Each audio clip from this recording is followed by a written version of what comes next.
apex বেংকটো ৰাইজৰ অনুষ্ঠান কংগ্ৰেছে এইকেইদিন এপেক্স বেংকটো ধ্বংস কৰাৰ কামত লাগি গৈছে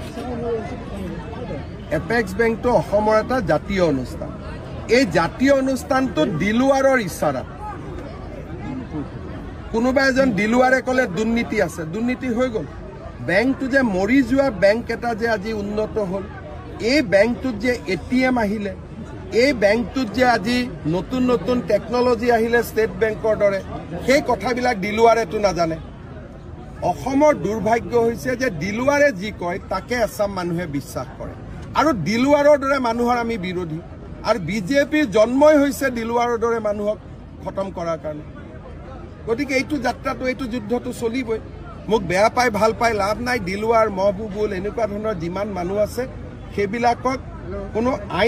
আইনৰ বিৰুদ্ধে নহয় আইনৰ ভিতৰত থাকি খতম কৰাই মোৰ কাম স্যাৰ গৌৰৱ গগৈৰ পত্নীৰ যিটো প্ৰসংগ এইটো পাছপৰ্টৰ ষ্টাম্পটো মই ৰাজনীতি কৰি মাৰি দিব পাৰিম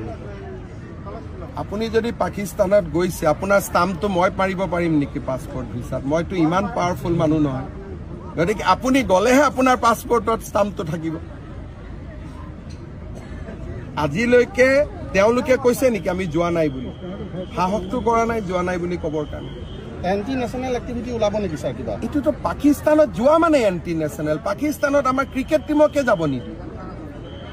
পাকিস্তানত মানুহ লুকাই কিয় যাব পাকিস্তানত কোনোবা গ'লে ডেলিগেশ্যনত যাব ফটো উঠি যাব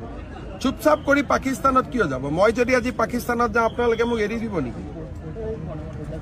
আজি কালি যদি ৰাতিপুৱা মই 7 দিন নোহোৱা হৈ যাওঁ 8 দিনৰ দিনাখন আপোনালোকে গম পালে হিমন্ত বিশ্ব শৰ্মা পাকিস্তানৰ পৰা আহিলে আপোনালোকে মোক এৰি দিব জমাই কৰি কৰি চেছ কৰি দিব গৌৰৱ গগৈৰ পত্নী গৈছিলে মই নাজানো গৈছিল নাই তদন্তত ঠিক আছে থেংক ইউ